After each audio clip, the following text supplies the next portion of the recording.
नमस्कार दोस्तों। तो भारत के स्टॉक मार्केट में काफ़ी ज़्यादा हलचल मची हुई है।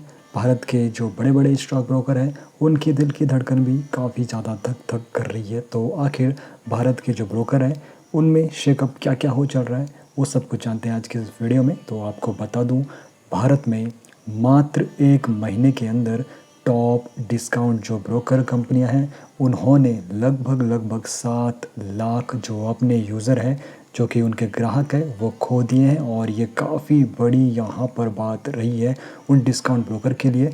तो आपको बता दूँ, इस खेल में कौन-कौन शामिल है, आखिर कौन-कौन सी वो कंपनियां हैं जिन्होंने अपने यूज़र खोए हैं, अपने कस्टमर खोए हैं, जिसमें ज़ीरोधा हो गई, ग्रो हो गई, angel one, Upstox, Motilal Oswal, Mirae asset जैसी यहाँ पर बड़ी-बड़ी कंपनियों ने अपने कस्टमर खो दिए हैं। तो आज के इस वीडियो के माध्यम से हम लोग समझेंगे आखिर ये बड़ा झटका किनको लगा है, निवेशक आखिर मार्केट छोड़कर जा क्यों रहे हैं, सेबी के नए नियम क्या है, क्या लोगों की सोच बदल रही है, आखिर इस खेल में जीत कौन रहा है और बाज़ार का नया चेहरा बनकर कौन उभर रहा है, सब कुछ समझेंगे विस्तार से। तो सबसे पहले बात करेंगे जो बड़ा झटका लगा है, तो इस बारे में हम यहाँ पर समझेंगे। तो बड़े झटके लगने के जो मुख्य कारण हैं, वो भी हम यहाँ पर समझेंगे।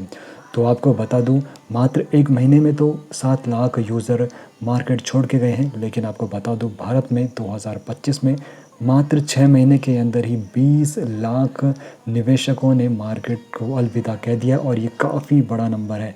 2025 के मात्र 6 महीने के अंदर 20 लाख लोगों का मार्केट से जाना, ये सोचनीय बात है। तो आपको बता दूँ, आखिर निवेशक क्यों जा रहे हैं, इसके 2 मुख्य कारण हैं। तो सबसे पहले समझेंगे पहले मुख्य कारण के बारे में। तो आपको बता दूँ, इस बड़े पैमाने पर जो निकासी के पीछे के कारण हैं, उनमें सबसे पहला कारण है सेबी के नए नियम। सेबी जो कि मार्केट को रेगुलेट करता है और ये नए-नए रेगुलेशन लेके आता है।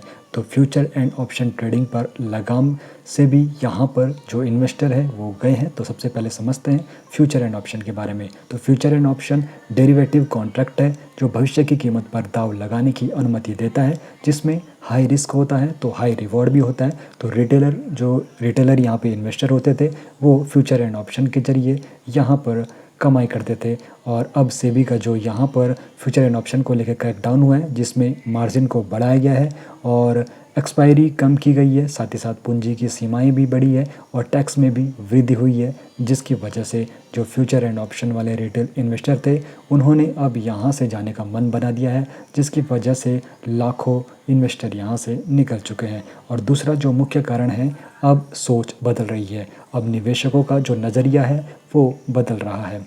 अब निवेशकों का जो नज़रिया बदल रहा है वो किस प्रकार बदल रहा है। तो पहले जो निवेशक होते थे, हाई रिस्क सेल्फ ट्रेडिंग और सट्टा फ्यूचर एंड ऑप्शन पर दांव लगाते थे, और अब जो निवेशक आ रहे हैं वो पेशेवर प्रबंधित निवेश कर रहे हैं, विशेषज्ञों की सलाह पर लंबी अवधि के लिए निवेश कर रहे हैं। और साथ ही साथ आपको बता दूं, जो पैसा है वो आखिर कहाँ इन्वेस्ट हो रहा है। तो सबसे अधिक जो पैसा अब निवेश किया जा रहा है, म्यूचुअल फंड्स में निवेश किया जा रहा है, पोर्टफोलियो मैनेजमेंट सर्विसेज में निवेश किया जा रहा है और अल्टरनेटिव इन्वेस्टमेंट फंड में ये पैसा जा रहा है। अब बात करेंगे आखिर यहाँ पर जीत कौन रहा है, इस बदलाव के बीच आखिर बाजी कौन मार रहा है। तो कई जो बड़ी-बड़ी कंपनियां हैं जिन्होंने अपने लाखों यूज़र खोए हैं, लेकिन कुछ ऐसे भी यहाँ पर कंपनियां उभर के आ रही है जिन्होंने काफ़ी क्लाइंट अपने साथ जोड़े हैं, जिसमें पेटीएम मनी ने 12,000 क्लाइंट्स अपने साथ जोड़े हैं। एसबीआई कैप सिक्योरिटीज़ ने लगभग 7400 क्लाइंट्स अपने साथ जोड़े हैं और आईसीआईसीआई सिक्योरिटीज़ ने भी 6512 क्लाइंट्स अपने साथ जोड़े हैं। ऐसा नहीं है कि सभी लोग यहाँ पर बाज़ार से निकल रहे हैं, लेकिन अब जो छोटे-छोटे यहाँ पर खिलाड़ी हैं वो भी यहाँ पर अच्छा काम कर रहे हैं। तो बाज़ार के लिए नया चेहरा यहाँ पर कौन सामने आ रहा है। तो सबसे पहली ये बात आप लोगों को समझ लेनी चाहिए, जो फ्यूचर एंड ऑप्शन ट्रेडिंग पर सट्टा लगाते थे, हाई रिस्क हाई रिवॉर्ड वाला खेलते थे, वो अब यहाँ पर छोड़ के जा रहे हैं। तो ये बदलाव ये दिखाता है कि अब भारतीय निवेशक पहले से ज़्यादा समझदार भी हो गए हैं, क्योंकि वो जागरूक तरीके से अब निवेश कर रहे हैं। फ्यूचर एंड ऑप्शन ट्रेडिंग को लेकर उनका अब रुझान कम हो चुका है और वो निवेश की अहमियत समझते हैं। तो सेबी भी यहाँ पर काफ़ी मदद कर रहा है, पोर्टफोलियो मैनेजर्स के लिए दस्तावेजों को सरल बना रहा है ताकि पारदर्शिता बनी रहे और यहाँ पर लोगों के मन में निवेश के लेके यहाँ पर रुचि बने रहें। अब एक सवाल आप लोगों के लिए एक अधिक परिपक्व निवेशक भारत के लिए क्या मायने रखता है? क्या लंबी अवधि के निवेशक भारत की वृद्धि में क्या स्थान रखते हैं? ये आपको मुझे कमेंट में बताना है।